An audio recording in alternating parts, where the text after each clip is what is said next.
I now invite Dr. Ch'ien, Chairman of the College Council, to address us and introduce the guest of honor. Dr. Ch'ien, please.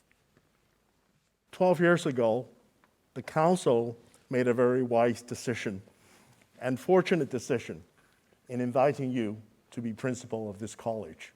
Anyway, well done.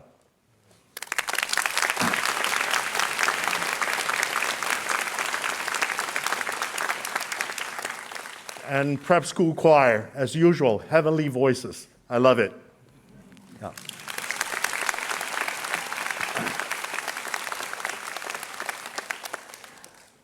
It is with great pleasure that I welcome you here this evening to St. Stephen's College's Graduation Day 2022. Today we are gathered here in this beautiful hall to celebrate the achievements of our students along with the grand opening of Benevolence House. By being the first group of graduates to receive your certificates in this grand hall, you are also playing an important part in making history. Before you embark on your journey, I would like you to ponder the question of what is success to you? Success can be defined as the accomplishment of an aim or purpose or a dream. It can be big or small, and it takes on different meanings for different people. Our Benevolence House is one form of success for St. Stephen's College, as it is meant to nurture many more young dreams. Graduating from school is the first step of success for all of you. In a few years' time, you will graduate from university too. Along with being successful in your profession, we'll also contribute and give back to society. My advice, in a nutshell, is to be proud of your dream, but humble about the road yet to be traveled. Success is being a caring and contributing member of society. We are very delighted today to have as our guest of honor Mr. Johnson Kong, who has many achievements and has contributed so much to the society by the different roles he's taken up. Johnson Kong is the president of St. Stephen's College Alumni Association.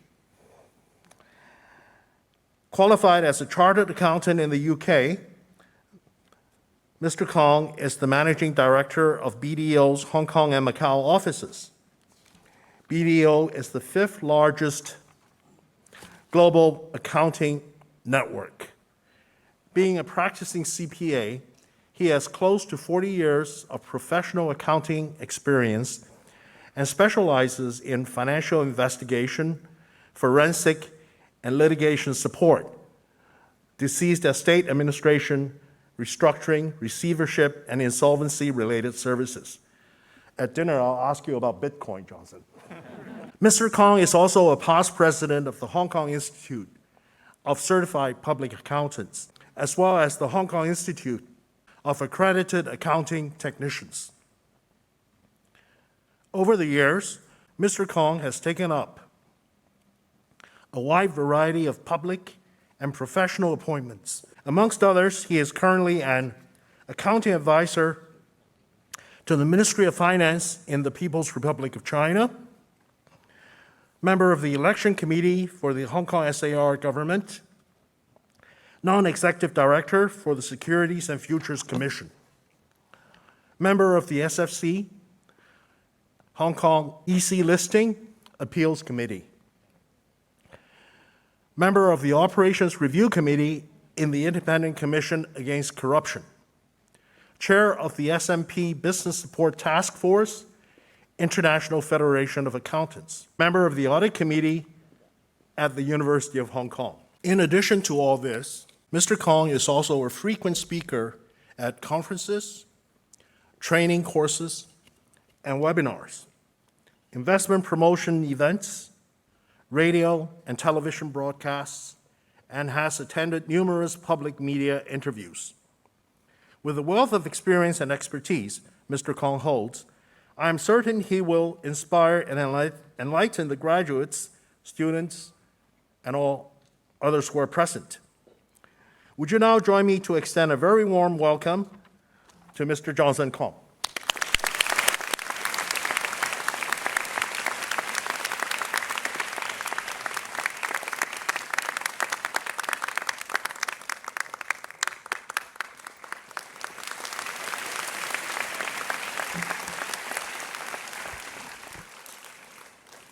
Thank you very much, Dr. Ch'ien, for the kind introduction. Council Chairman Dr. Ch'ien, Supervisor Professor Leung, Council members, College Principal Ms. Yan, School Principal Dr. Chan, Mr. Ho, distinguished guests, parents, alumni, teachers, and students, ladies and gentlemen, good evening. It is my greatest honor to be here today. Dr. Ch'ien just mentioned about dreams.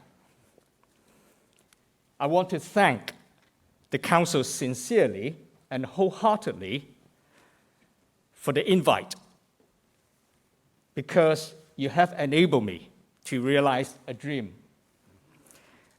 which I have had for half a century.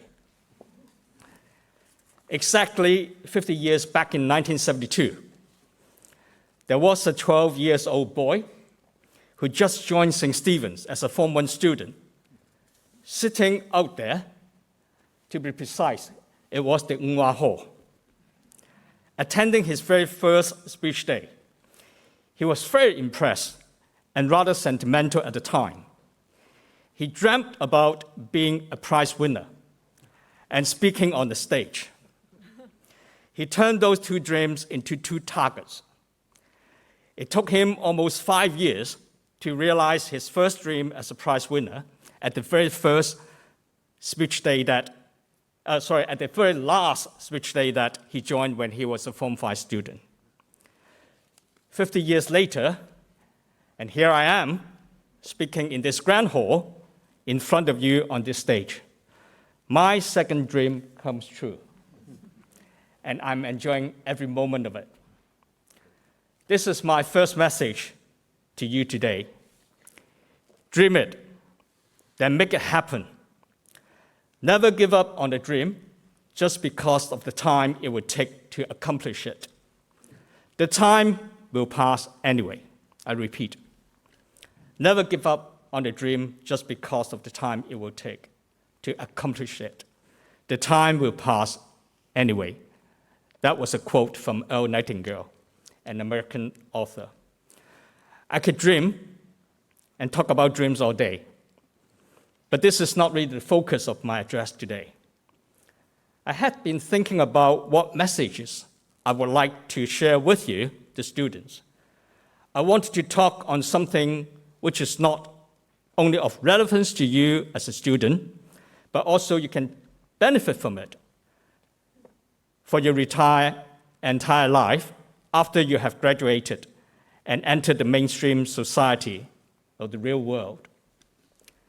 About a month ago, when I was in Vancouver taking my holiday, I browsed through the SSC Prep School website, and right in front of me was the mission: to prepare ethical and knowledgeable leaders of tomorrow's changing world.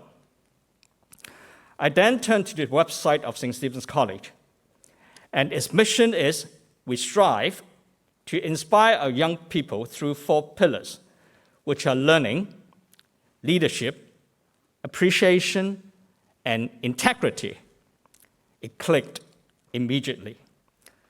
I firmly believe in integrity. It is my value and my North Star.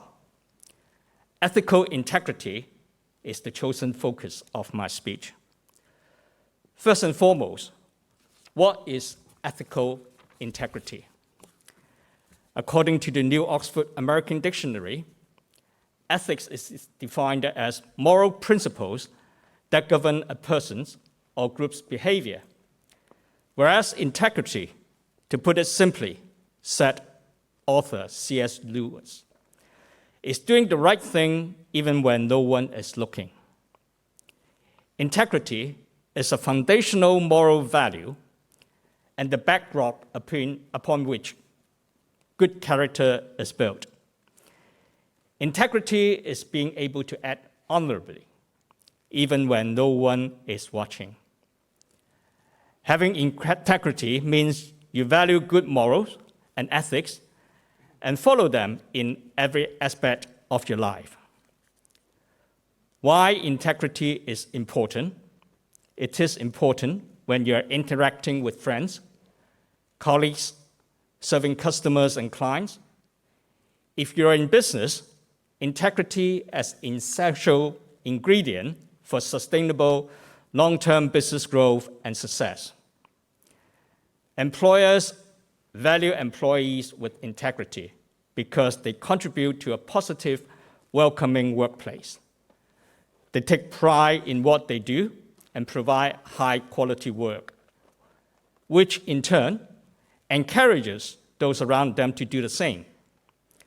Employees with integrity are trustworthy, reliable, and can do work independently.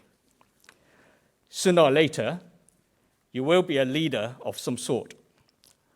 An organization is only as good as its leader. Ethical integrity begins from tone from the top. Leaders should always demonstrate high standard of ethical and moral conduct. A good ethical leader who sets good examples for the rest is crucial for an organization to maintain a good reputation and to be successful. I've conducted many career talks over the years, and I'm often asked by students, what is the main quality that I look for in a candidate? Integrity is always my answer.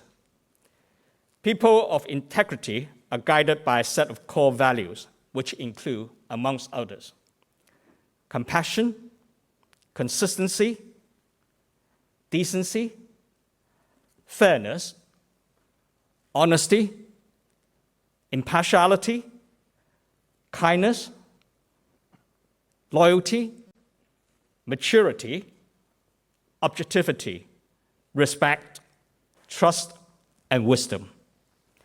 A person of integrity will consistently demonstrate good character by being free of corruption and hypocrisy. Integrity is revealed when people act virtuously, regardless of circumstances and consequences. This often requires moral courage. When a person has a strong moral character, they are said to be a person of integrity. To live an honest life is said to be the most important virtue a person can have. There are times it might be easier to make an unethical decision for an immediate gain or to appease the wants of others. But one's true character is tested when he or she is confronted with such a decision. Integrity should always play the ultimate role when making a decision. But real life is always full of challenges. During my 40 years of professional career, I've come across many occasions when my integrity was tested. Let me share with you one encounter that I had. As mentioned by Dr. Ch'ien, my professional focus is doing corporate restructuring and insolvency work. Many years ago, I was appointed by the court as the liquidator of a Hong Kong company, which was engaged in telecommunication business. Even though the case was closed many years ago, I shall not disclose the names. The company had very substantial investments through a number of different joint ventures set up in various provinces in mainland China. The main role of liquidator is to recover and realize the assets of the company being liquidated, to firstly pay off its creditors and then distribute the remaining fund, if any, to the shareholders.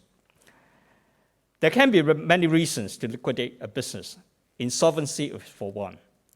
But for this particular case, the reason for closing down the company was because the way that these joint ventures were structured was considered as illegal. In those days, telecommunication in mainland was classified as a prohibited area for foreign investors. And the Hong Kong company was considered as a foreign investor and had invested into this joint venture through a so-called China foreign structure to circumvent the PRC rules and regulations. Although provincial government approval was obtained for the setting up of the joint venture, which had been in business operation for a number of years already, it was subsequently declared by the central government as illegal. The company was ordered to cease and transfer its entire business operation to another national telecommunication operator. And because the provincial government had originally approved the structure and granted the business license in the first place, the central government had agreed to compensate the company. Therefore, the compensation claim against the central government was the core asset of the company. As the liquidator, I tried very hard and through various means to contact all the Chinese joint venture partners with an intention to discuss with each of them how to proceed with preparing and filing the compensation claim. However, after waiting for a long period of time, only one responded to me. I was so excited, and immediately I booked a flight and flew to the mainland city where the joint venture was located in. I invited the representative of the joint venture partner to dinner at a hotel and actually arranged a private VIP room for this. The man arrived at the scheduled time wearing his full military uniform. I shook hands with him and invited him to sit down. In the middle of the room, there were two one-seater sofas, side by side, and with a coffee table in between. As if he were arriving home from work and trying to relax, he unbuckled his belt together with the attached gun bag and put them on the coffee table between us. We both sat down. I noted that there was a pistol inside the gun bag.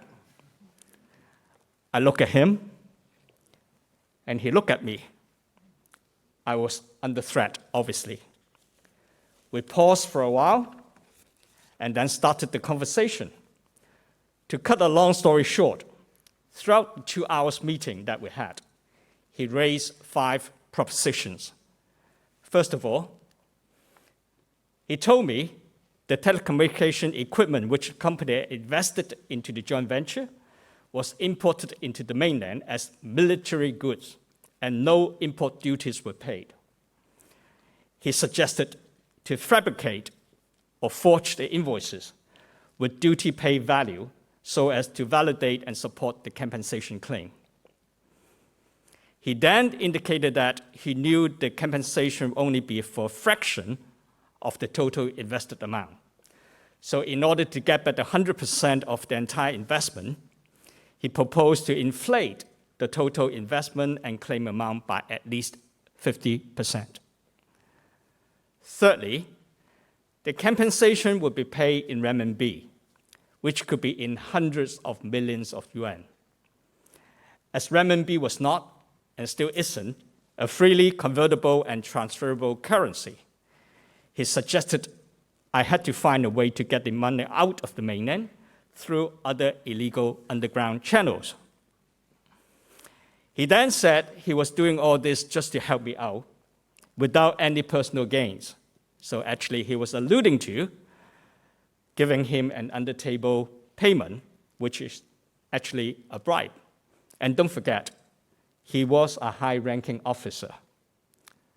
Last but not least, he mentioned that the pronouncement and details of the compensation offered by the central government were contained in a red-headed classified document, in Chinese, 紅頭文件. And if I, being a foreigner, read the document, I could be breaking the law. He was waving the document in front of me and said if I really wanted to read it, he would give it to me. Of course, I declined. He said he would be the one who collated the required information, compile and handle the claim. I would have to trust him entirely without me being able to view any correspondence or meet any people. And he would eventually let me know the net compensation figure that the company was entitled to after deducting the joint venture partner shares. The main point was I had to trust him. Actually, any one of the 5 propositions would probably lead to either a life imprisonment or capital punishment sentence in the mainland. I don't think any person with the proper mindset would want to engage, do business, or be friends with such a person who's so unethical and has absolutely no integrity. Actually, I left the city next morning and never got in touch with this man again. Following is the core message that I want to bring to you. I would like to see all of our students to grow up as upright individuals with the highest moral standards and be able to tell right from wrong. Treat people with respect and always act ethically no matter what you do in every aspect of your life. Do the right thing even when no one is watching. I appreciate you may not be able to fully comprehend what I've just said, but I understand my speech will be published in the next issue of the Chimes, the college magazine. I do encourage you to read it if you have a chance. So much has been said about ethical integrity. Let's not forget the main part of this evening is the graduation and prize-giving ceremony. Congratulations to the moms and dads, families and friends. Also, my warmest congratulations to all the graduates and award winners. Today is your day. I congratulate you on your achievements. Your hard work and perseverance have paid off. But nobody can accomplish what you have achieved just on your own. I would like to ask everyone, the graduates and awardees, to give a big round of applause to the parents, teachers, family and friends, as well as to those who have helped shape into what you are today.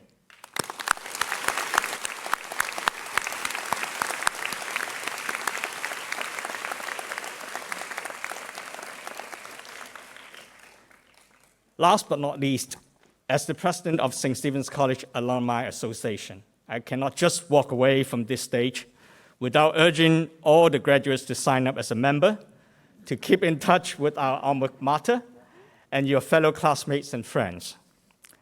Thank you, everyone. You have been a good audience. To the graduates and awardees, best of luck on your new beginnings, your next adventure, and Godspeed. Thank you.